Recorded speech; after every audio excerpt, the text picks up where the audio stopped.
pessoal, tudo bem? Como que vocês estão?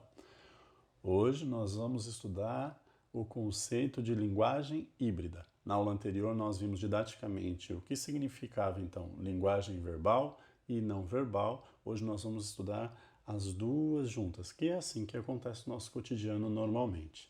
Para compreender bem esse conceito, nós vamos dar uma olhada também no que significa contexto e aplicar ele às imagens, tá? Observando ali as necessidades do contexto para a interpretação do objeto. Vamos lá para a aula? O conceito de linguagem híbrida, pessoal, ele não é nada mais, ou linguagem mista, ele não é nada mais que a união da linguagem verbal com linguagem não verbal. Antes de iniciarmos esse percurso de análise da linguagem mista, vamos pensar um roteiro de análise. Por que, professor, esse roteiro? O roteiro não deve ser seguido à risca, mas o roteiro nos ajuda a perceber elementos na imagem, no texto escrito e na relação entre esses dois, trazer mais significação. Isso é extremamente importante, uma vez que nós estamos trabalhando com a proposta de compreensão, né, e interpretação textual. Vamos ver. Uma coisa extremamente importante que devemos ter sempre em mente é a questão do contexto. O contexto da imagem, o contexto do texto, né? O contexto do texto, o texto pode ser através de imagem, o texto ele pode ser através da linguagem verbal e escrito, né? O que seria o contexto? É o conjunto de circunstâncias na qual o texto foi produzido. Essas circunstâncias elas podem ser sociais, elas podem ser políticas, elas são necessariamente históricas, podem ser também culturais. Para a gente poder analisar um texto, é importante nós observarmos os aspectos que envolvem a produção do texto. Esses aspectos que envolvem a produção do texto, o discurso, né, aquilo que acontece fora do texto, ele intervém, ele atravessa o texto que estamos observando. O texto nunca acontece de forma não intencional. Então, todo texto ele vai ter uma intenção. Todo texto ocorre dentro de um contexto. E todo texto explicita esse contexto. Nós precisamos ter muito claro isso para que possamos fazer interpretações mais próximas da intenção comunicativa do texto. Marcas importantes de contexto do texto são datas, locais, o suporte onde o texto foi produzido. Foi numa revista, foi num jornal, foi numa revista masculina, foi numa revista feminina, o gênero textual. Essas informações elas são muito importantes para a gente, pessoal, porque elas possibilitam uma interpretação mais ajustada, uma interpretação mais dentro da proposta daquele que nos comunica, né, alguma coisa. Além dessas questões, pessoal, nós podemos também prestar atenção às cores, porque as cores elas nos comunicam, elas nos passam emoções, né? Elas nos passam sensações, e essas sensações elas têm aí uma relação com o nosso inconsciente, e isso daí também pode, né, se nós fizermos uma interpretação, a gente pode então ter significações interessantes se nós observarmos as cores. Além dessas questões das cores, precisamos observar as formas, uma forma mais dura, né, uma imagem que apareça oval é diferente de uma imagem que apareça ali quadrangular. Uma figura mais sinuosa, ela pode representar alguma coisa.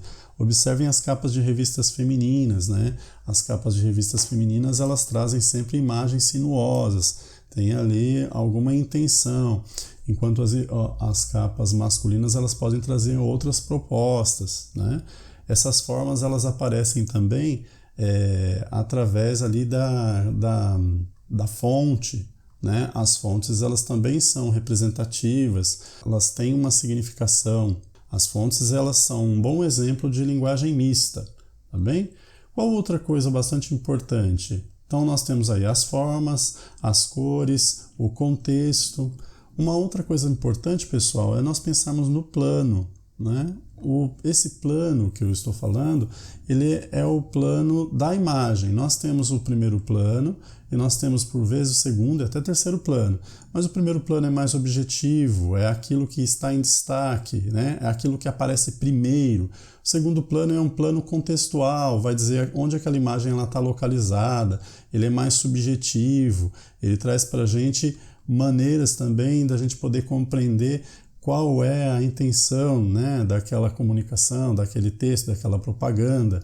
Além disso, a gente não pode esquecer que todos esses elementos eles aparecem ao mesmo tempo, tá bem? Não podemos esquecer isso.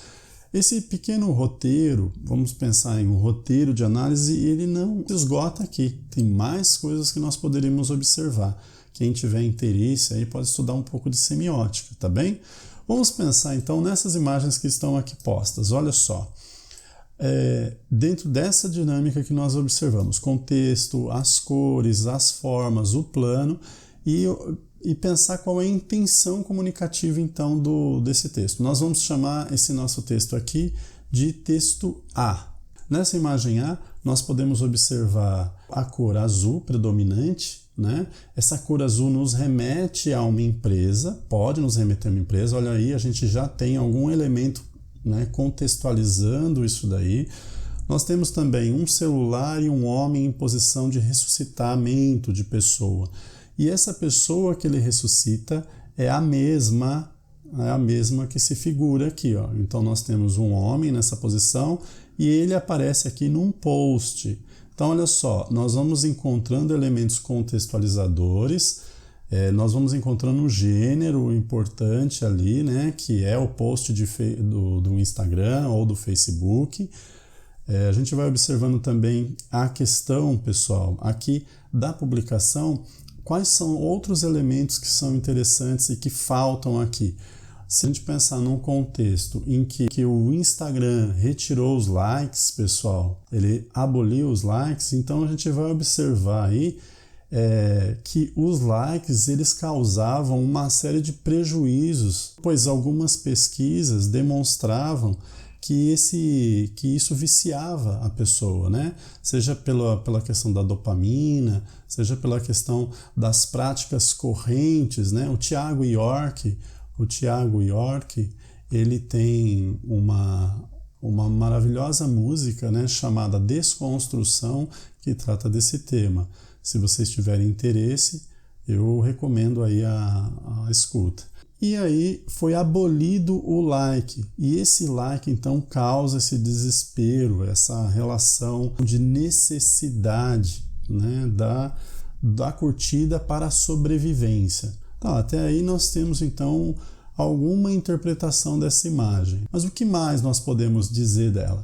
Nós podemos pensar na questão da postura do homem, nós podemos pensar que essa postura e esse contexto então associado a toda a crítica envolvendo os likes, a rede social. Essa crítica ela envolve aí uma dependência, essa dependência ela subjuga, ela obriga o sujeito às redes sociais. Tudo isso, pessoal, observando então somente a questão do contexto e a questão das formas que aparecem, né? Objeto, forma, postura do homem. A gente poderia pensar no azul, né? Esse azul fazendo referência aí às redes sociais, né? Esse azul ele não é à toa, né? Será que ele não faz uma referência ao Facebook também? Ou seja, eu não tenho só um Instagram, mas eu tenho também outras, ele faz uma referência a todas as outras mídias sociais, tá bem? Vamos dar uma olhada na imagem de baixo. Se vocês tiverem algum comentário, né, algo a mais que vocês possam trazer dessa imagem, coloca aí embaixo para a gente começar uma discussão interessante sobre isso. Vamos dar uma olhada nessa imagem aqui, ó. A imagem que nós vamos chamar de imagem B. Na imagem B, pessoal, nós temos aí a cor. Qual é a cor predominante?